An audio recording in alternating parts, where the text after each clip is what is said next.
Peace, love, and light, African people. It is the Goddess Sleep Night. This is the Blackest truth, where I take the not so easy topic of racism, white supremacy, break it down and make it easier for us to maneuver through.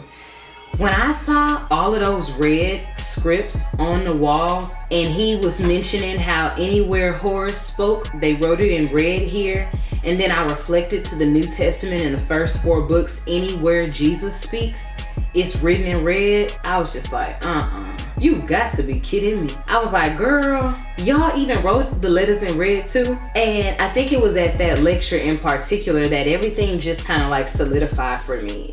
As if I hadn't already gathered my feelings and knew where I stood and knew that I personally wasn't a believer of Jesus Christ anymore. The reason why I actually fell from the cross is because going through this journey and learning all about comedic science and Baba Asher Kwesi and watching a Ray Hagen's video and being conscious and Christian and not being able to listen to the Dr. Yosef Ben Yakinan video and then going off to watch it in its entirety and then more repetitiously to learn all of that water raft experience. Remember in a couple of episodes ago I mentioned it was kind of like a white water raft experience. After I finally made it to the other part of the stream and the water finally cooled out, it was just like this cool breeze of one, now I could finally breathe because I didn't have the consistent reminder that I was going to hell if I didn't do this and if I didn't believe. Once I finally was able to get to the part of the water where everything mellowed out and accept that hell was not real, it wasn't anything that was a real place that you go off to, so it's nothing below your feet. It was actually a mindset, and hell existed within you according to our beliefs. See, because that's what going and learning about Christianity, once you take the journey back, it's not really a journey forward. You can't really go forward until you go back. And if you choose to make Jesus black and choose to call him Yeshua or choose to believe whatever form of sector that would allow you to have a black Jesus, by all means, it's better to have a liberated religion of any sort with your deity looking like you than anyone else. By all means, if that's what someone chooses to believe in, I'm all about believe whatever can make you become the best you. Whatever can produce the best self to what you see mentally, believe in that. If that may not be my truth, your truth may not be my truth. However, white supremacy is going to be here regardless of what our truth is. So believe in whatever would take you to the highest place that you feel like you can go in your life and that you should go, as I'm doing the same. However, if you take the look back and you take the journey back into Christianity and you really start to see where they took it all from, just like when I was starting to see the pictures on the walls and the different scripts and how the names had been changed and how Thutmose existed before Moses and how the 10 commandments came from Ma'at, and it wasn't just 10, she had 42, and of that 42, and it was actually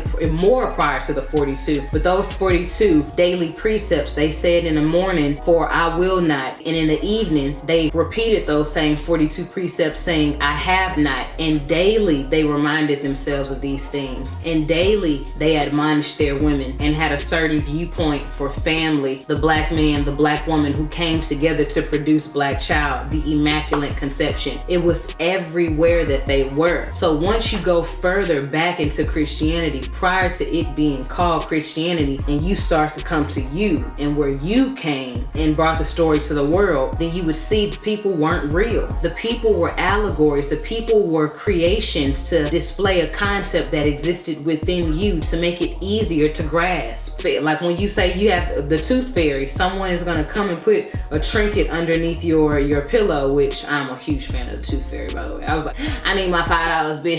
Here go my tooth. So, it's just kind of like the tooth fairy. After a while, it's just kind of like Santa Claus. You learned that it was your parents all along. It was just kind of like a concept to make you appreciative of a time of giving and what at the time, if you believed in Santa Claus, what good behavior would do for you the entire year. If you just minded, then you would get everything that you wanted. It was a cause and effect. It was, I give you this, you give me this. The stories, the pictures, the concepts that were drawn on the walls and that were consistently reiterated all throughout the land were to remind us of who we were. When man comes together with woman, they have an immaculate conception and have child, and that child goes out into the world and serves as kind of like a savior of whatever cause that they would choose to take up. It was to get us to understand that these people for us. And if you had given into your lower nature or your lower self, then things in your life started to reflect lower self. So if you start to give into your flesh, then your life is going to start to look to reflect as if you give into your lower self or give into your flesh. What they say, lay down with dogs and you get fleas? Yeah, that.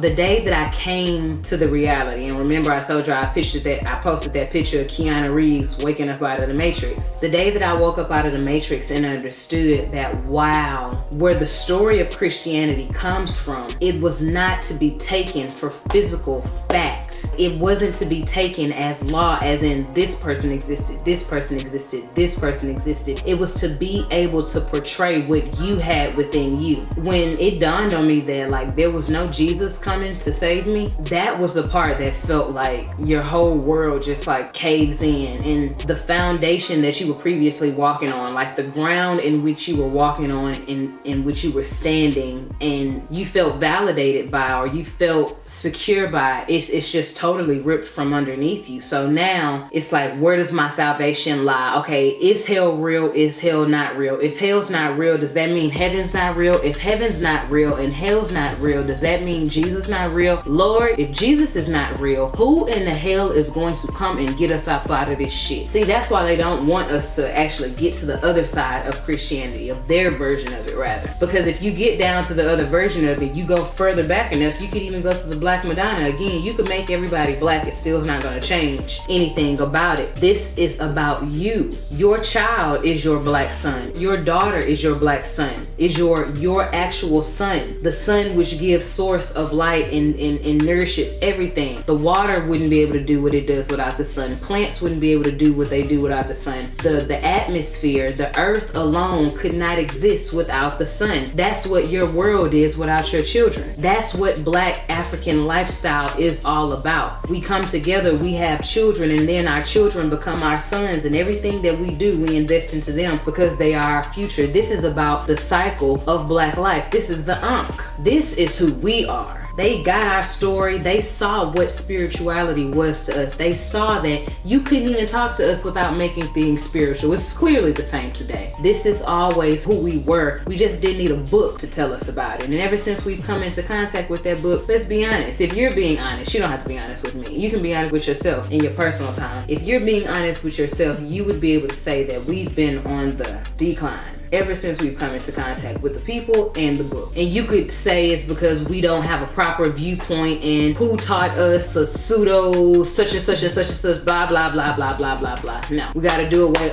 with all of it and go back to our original story. So that's where I'm at. That's where I came to be. And over time, when Eric Garner had the issue with Daniel Pantaleo, I believe, Eric Garner with Daniel Pantaleo and the loose cigarettes, when he got placed into a chokehold and he kept saying, I can't breathe, I can't breathe. They asked his wife in the press conference, did she forgive him? Because that's always the first question that white folks are going to ask. Because remember, if the religious conditioning has set in the way that they hope it's set in with Black people, we will say yes, to which we so often do. And if we don't say yes, they bring in a Black pastor like a Al Sharpton or somebody that we truly admire and is credible within our community to remind us, hey, y'all, we are forgiving type of people. So they always going to reiterate that. But when they asked that queen, did she forgive Daniel Pantaleo for putting her husband in a chokehold and killing him and murdering him? Y'all, she put her hand on her hip. She said, hell no. Like the audacity of y'all to ask me, would I forgive you for murdering my husband in broad daylight after you heard him saying that he couldn't breathe? What crazy person would continuously forgive somebody after they've time and time again killed them and done them wrong? The crazy person who is continuously being force-fed every week to love and forgive thine enemies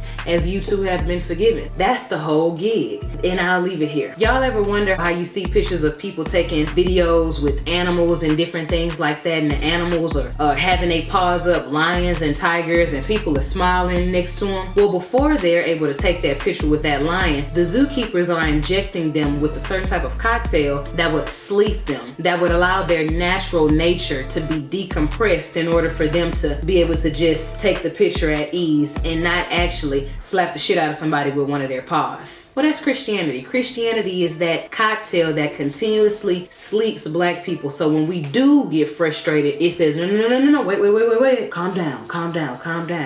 It's that tranquilizer. Come back next week, y'all. This is the Goddess Sneak Night. I'll talk to y'all later. Bye.